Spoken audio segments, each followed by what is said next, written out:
that was built for the sake of Tawheed. Its foundations were raised by Ibrahim alayhi salam and his son Ismail alayhi salam. The sacred house has endured through time, standing robust in its construction, secure and safeguarded by Allah subhanahu wa ta'ala. Generations after generation, we continue to perform the pilgrimage to it. And Muslims, they complete each other where Tawheed, security, goodness, and blessings are abound. As Allah subhanahu wa ta'ala has said in Surah Al-Hajj, بعد أعوذ بالله من الشيطان الرجيم بسم الله الرحمن الرحيم وإذ بوأنا لإبراهيم مكان البيت ألا تشرك بي شيئا وطهر بيتي للطائفين والقائمين والركع السجود. And mention, O Muhammad, when we designated for Ibrahim the site of the house, saying, do not associate anything with me, and purify my house for those who perform tawaf, and for those who stand in prayer, and for those who bow and prostrate. And Allah Azza wa Jal also mentions in Surah Ibrahim, بعد بسم الله الرحمن الرحيم وإذ قال إبراهيم رب اجعل هذا البلد آمنا واجنبني وبني أن نعبد الأصنام رب إنهن أضللن كثيرا من الناس فمن تبعني فإنه مني ومن عصاني فإنك غفور رحيم. And mention, O Muhammad, when Ibrahim said, my Lord, make this city, that is Makkah, secure and keep me and my sons away from worshipping idols. My Lord, indeed they have led astray many among the people. So whoever follows me, then he is of me, and whoever disobeys me, indeed you are yet forgiving and merciful. Indeed, Rasulullah was sent with a radiant light and a brilliant radiance, which illuminated the path and clarified the way for us of the time before us, now, and even for those to come. Allah Azza wa Jal purified the Arabian Peninsula through him and purged paganism and the prevalence of idols. In the 9th year of Hijrah, Rasulullah sent the message, as collected in plenty of authentic hadith in Sunan Nasa'i, Abu Dawood, Muslim, and Bukhari, and not just through one person, but through many, including Abu Bakr, Abu Huraira, Ali ibn Abi Talib, and others, to announce in Makkah that ألا لا يحجن بعد العام مشرك ولا يطوف بالبيت عريان أو كما قال عليه الصلاة والسلام. No idolater is to perform Hajj after this year, and no one is to circumambulate, that is make tawaf, circumambulate the house naked. And one of the essence of Hajj is Tawheed, and we do this through raising our voices in the Talbiyah, declaring that Allah Azza wa Jal is free of partners. لبيك اللهم لبيك لبيك لا شريك لك لبيك إن الحمد والنعمة لك والملك لا شريك لك. Here I am, O Allah, here I am, you have no partner, here I am. Indeed, all praise, grace and sovereignty belong to you, you have no partner. And in fact, through this talbiyah, Rasulullah eliminated the talbiyah of the polytheists that they used to repeat during pilgrimage. They used to recite along the lines, here I am, you have no partner except the partner you possess. You own him and all that you own. Exalted is Allah Azza wa Jal above what they say. Anyone who reflects on the plenty of hadith that we have related to Hajj will find that its perfection is through righteousness, and the greatest reward that one can expect is Al-Hajj al-Mabrur, an accepted Hajj. But there are certain conditions for attaining this accepted Hajj. The first condition is sincerity to Allah Azza wa Jal. That is, the sake of this Hajj that you are performing is for His sake and His sake alone. As Allah Azza wa Jal says in Surah Al-Baqarah, بعد بسم الله الرحمن الرحيم وأتموا الحج والعمرة لله. and complete the Hajj and Umrah for Allah. So the motivation behind one's Hajj should not be to show off or to gain fame. Unfortunately, in this day and age, it is very common to show off in Hajj, and it's become a visible action. And in fact, part of almost as if it's a ritual. People are talking about it, sharing pictures, and all of the media is covering it. But listen to what Allah Azza wa Jalla is saying in this Hadith Qudsi, as reported by Abu Hurairah. May Allah be pleased with him.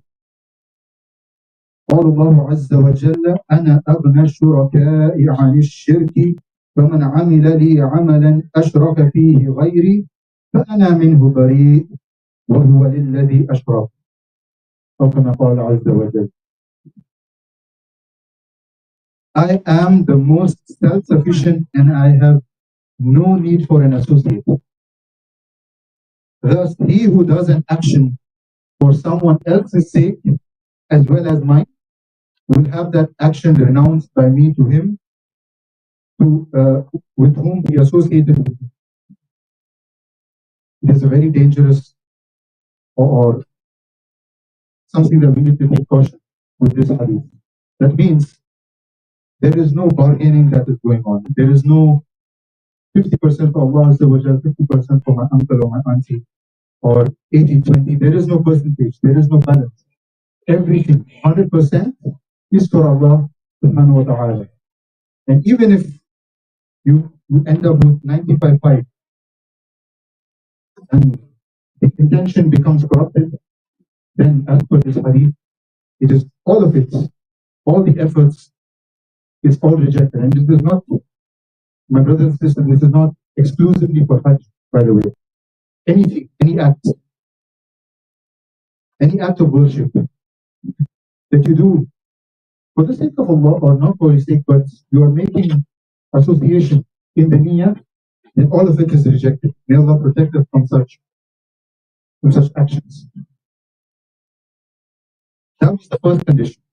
The second condition is completing these rituals in Hajj according to the guidance of Rasulullah sallallahu alaihi wasallam. Whoever falls short in performing the pillars, the rituals, and breaches the conditions of these pillars or these obligations of Hajj, the Hajj is no longer accepted. During his Hajj, Rasulullah sallallahu alaihi wasallam commanded people to learn these rites from him. And these have been protected, these have been passed down to us. We have no right to claim ignorance.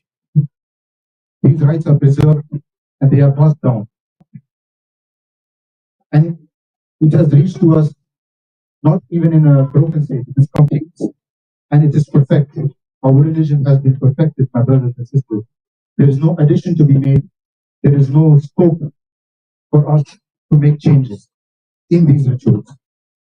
Thus, for those who have made it upon themselves obligatory to perform the Hajj, should understand the ruling, follow the guidance and the footsteps of Rasulullah sallallahu alaihi wasallam in these rituals, and to embrace the spiritual meanings and the purposes of these Hajj rites.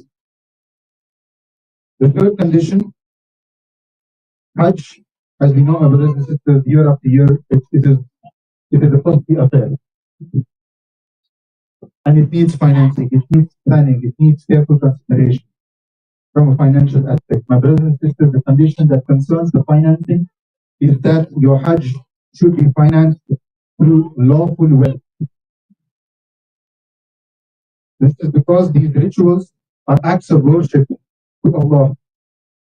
And Allah Azza wa Jal is pure. And He accepts only what is pure. Rasulullah sallallahu alaihi wasallam has been reported by Abu Hurairah to have mentioned a man who traveled long distances to his musafir, appeared disheveled and dusty, and he's stretching his hands towards the sky, saying, Ya Rab, O Lord, O Lord. He's calling upon Allah Azza wa Jal in such a state of being a traveler, of being destitute, but his sustenance is unlawful. His drink is unlawful. His clothing is unlawful. And he is nourished, his food, he is nourished unlawful. So Rasulullah sallallahu alaihi wasallam in the hadith is asking a rhetoric question. How can then his supplication be answered?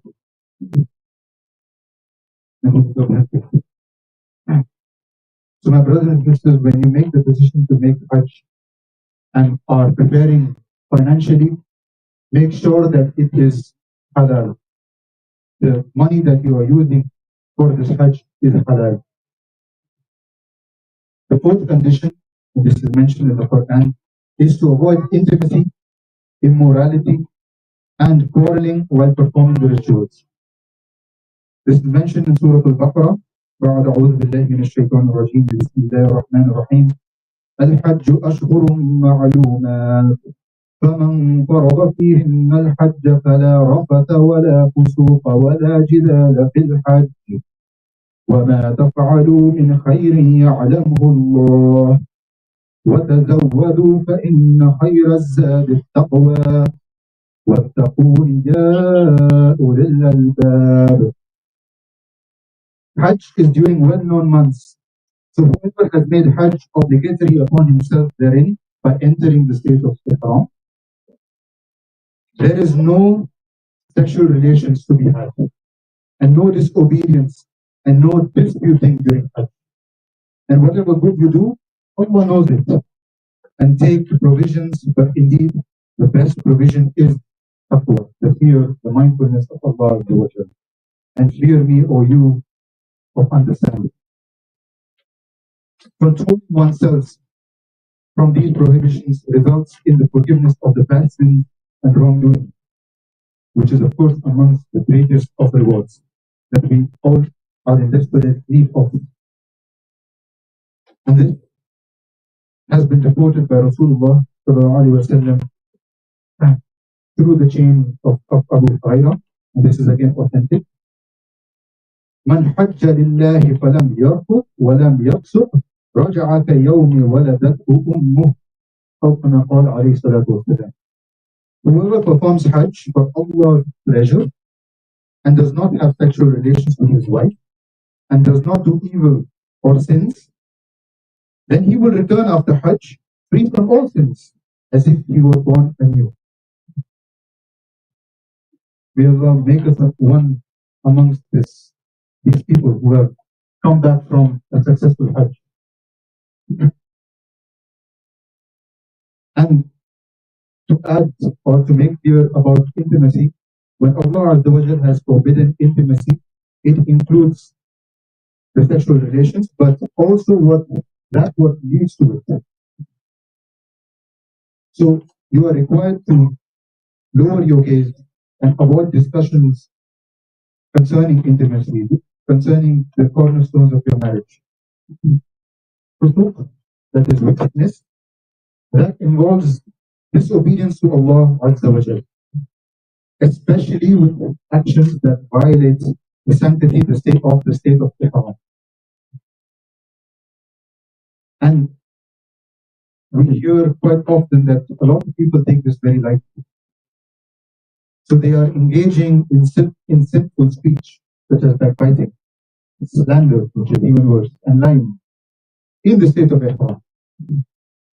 And disputes are very common during Hajj, whether it is from a religious perspective, you are discussing with someone who may have less knowledge than you, or you are in that position and you are arguing without proper knowledge. None of you are imams, none of you are a big sheikh, but you are arguing, thinking you are an authority of the deen. My brothers and sisters, this is not how we are supposed to be. Or arguments and discussions or physical altercations among those who are sharing the same tent.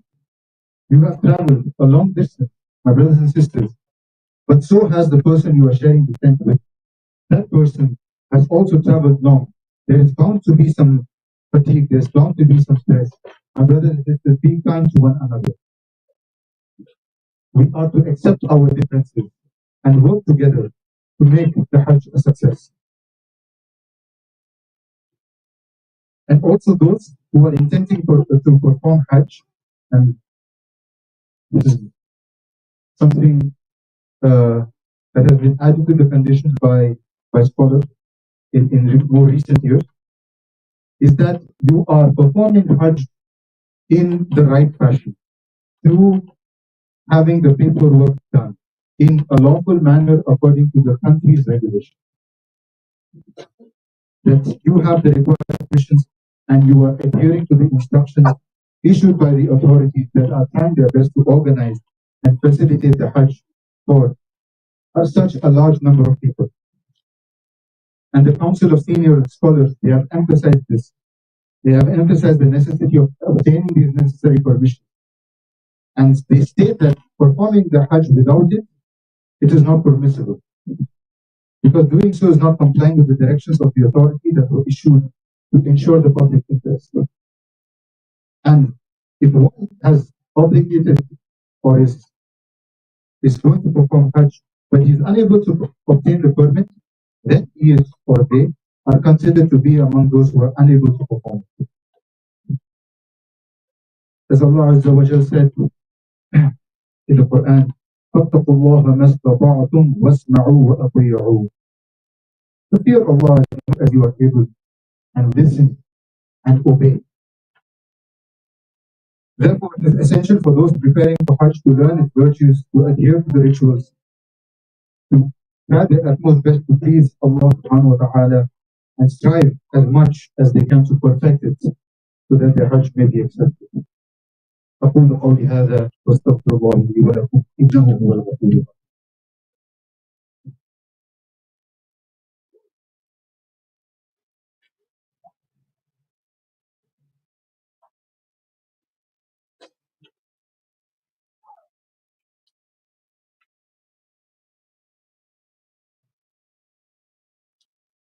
الحمد لله والصلاة والسلام على رسول الله وأشهد أن لا إله إلا الله وحده لا شريك له وأشهد أن محمدا عبده ورسوله. My brothers and sisters, Hajj is an obligation and a pillar of Islam. Its obligation is a well-known matter of fact within the religion for all ages, young and old. Even the youngsters are now becoming aware of this, and it is undisputed. The third instance about for what concerns Hajj is that many Muslims, many of us brothers and sisters have delayed performing this Hajj. The obligatory Hajj, we have delayed it due to obstacles that are merely Shaitan's adornments and human procrastination. Nothing serious, it is just that we are lazy or we make excuses. Rasulullah sallallahu alaihi wasallam urged those who are able to perform Hajj to hasten to perform this obligation, so that they do not encounter any emergency that prevents them from performing Hajj. Because we never know, we may fall ill, or there may be a sudden need that may arise in your family and you have to finance it, and then you do not have the money anymore, or the help anymore to perform this Hajj. Because we are never guaranteed well-being and goodness. Ibn Abbas, may Allah be pleased with him, reported that Rasulullah sallallahu alaihi wasallam said in a hadith that is graded Hasan, تعجلوا إلى الحج فإن أحدكم لا يدري ما يعرض له. And in another hadith, graded Hasan, reported again by Ibn Abbas, followed by Fadl, or the other way around, it is not here. But this hadith is of a high grade of Hasan. There, Rasulullah sallallahu alaihi wasallam is saying, من أراد الحج فليتعجل فإنه قد يمرض المريض وتضل الضالة وتعرض الحاجة. كما قال عليه الصلاة والسلام. In the first one, he's saying, hasten to perform the obligatory Hajj, for none of you knows what may happen to him. And in the second one, whoever intends to perform Hajj, let him hasten to do so, for he may fall sick, lose his mount, or be faced with some need.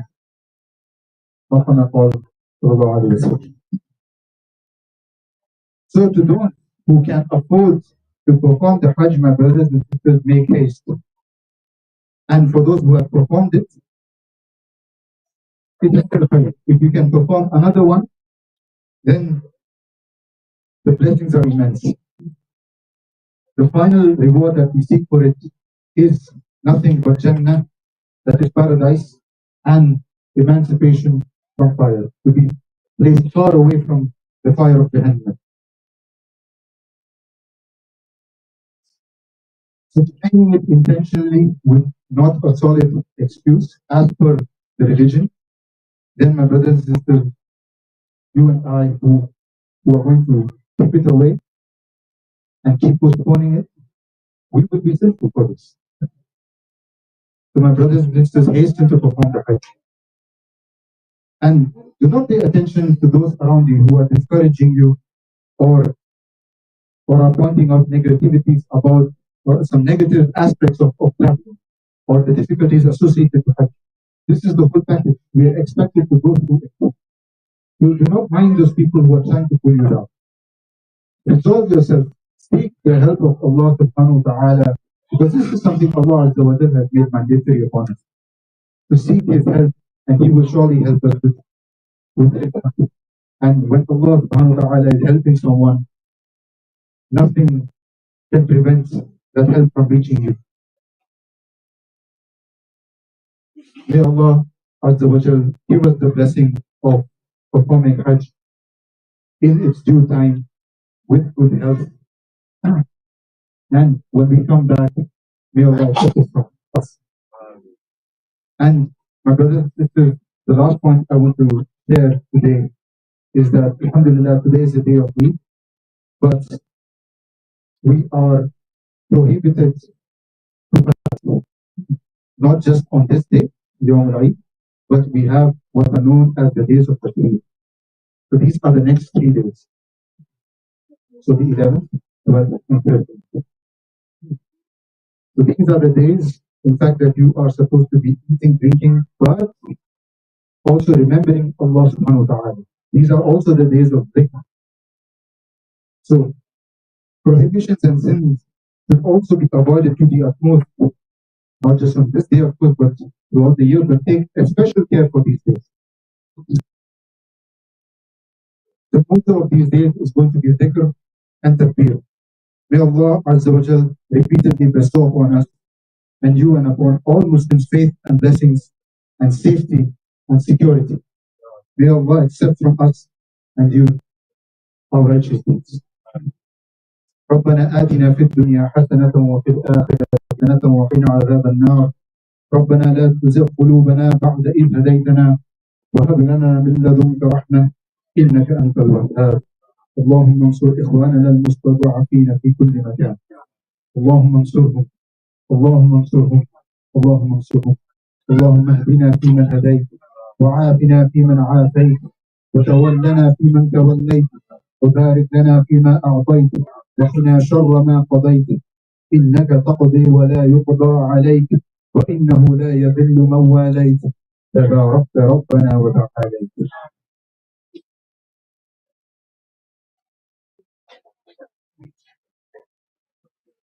اللهم صل على محمد وعلى آل محمد كما صليت على إبراهيم وبارك على محمد كما باركت على إبراهيم في العالمين إنك حميد مجيد. عباد الله، إن الله يأمر بالعدل والإحسان وإيتاء ذي القربى وينهى عن الفحشاء والمنكر والبغي يعظكم لعلكم تذكرون. اذكروا الله العظيم يذكركم واشكروه يزدكم واستغفروه يغفر لكم واتقوه يجعل لكم من أمركم مخرجا. وأقيموا الصلاة.